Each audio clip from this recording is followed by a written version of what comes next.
Deshaun Watson, the Deshaun Watson extension, following an appeal by the NFL, the league, and the NFL Players Association have reached a settlement on disciplining Deshaun Watson for violating the league's personal conduct policy.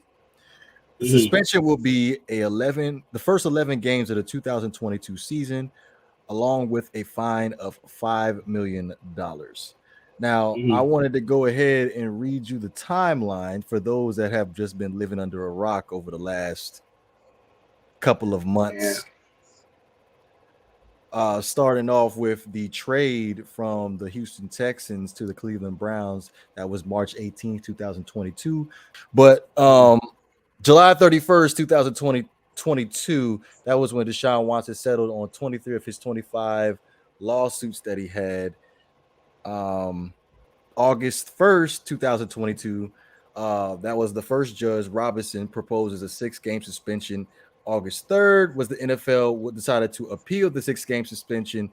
August 10th was when Deshaun Watson started versus the Jacksonville Jaguars in the preseason game. And then now, August 18th, Deshaun Watson agrees to the 11-game suspension with the $5 million fine. So many things to cover on this, Banks, because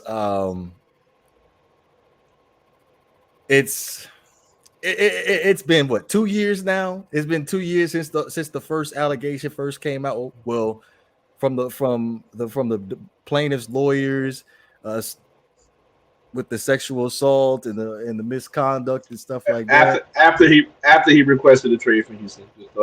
Yes, absolutely. After he requested a trade from Houston, which Houston is also facing their own legal issues with I don't know when is the Texas organization going to be held accountable for that? I mean, just I hear you, but Mm. what's your thoughts? What's your thoughts on the 11-game suspension? Where's your head at with it? Well, first and foremost, man, I mean, our opinions are just our opinions. It's not indicative of anything other than just how we personally feel about the situation. I mean, again, we have to always remember that we're entitled to our own opinions and it should be respected as such. And I try to tell people that all the time. I'm not trying to be insensitive to anybody who has been, uh, you know, sexually abused or anything like that, and it's a real good issue that needs to continue to get dealt with. And this is just the latest case of an unfortunate events. I will say this though, with Deshaun, I mean, I'm actually surprised. It seemed like the NFL was ready to do. I thought the NFL was prepared to really go after this very, very hard. I thought they were not going to let this go down. And I'm actually surprised at how quickly, the decision was made from the NFL to give him 11 games. What's what? It was 11 or 12? 11 games. I'm surprised at how quickly that that that suspension, well, that decision was made, because, and to me that kind of goes into the situation with was there enough evidence, enough concrete evidence versus wasn't there enough evidence? I just feel like the NFL made a very, very quick decision, and I was prepared for them to really try to stick it to Deshaun. I actually thought the penalty was going to be well. I'm not going to say I thought he was going to be suspended for an entire year, because I never thought he was going to be suspended for an entire year. Let me just throw that out there. And I've been on the record several times saying that they were never going to suspend Deshaun Watson. Everybody was wanting to have him suspended for the whole year. It just wasn't going to happen. But I was expecting a more heftier fine in terms of monetary value. I feel like $5 million in his case, after you signed a $200 million guaranteed, fully guaranteed contract. Let me just throw that out there, fully guaranteed. I kind of felt like that was a slap on the wrist in a way, considering his acts, as they say in the media, were egregious and disgusting. A $5 million suit, I mean, and for a $200 million contract, take my money. You know what I mean? Take it.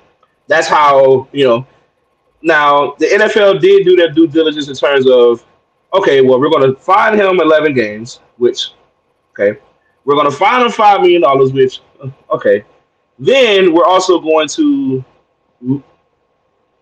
demand basically that in order for him to, because I'm pretty sure that the whole situation about counseling and everything, I believe that's probably going to have to be done prior to him probably playing another down in the league again. I think that's probably going to have to be done first, maybe.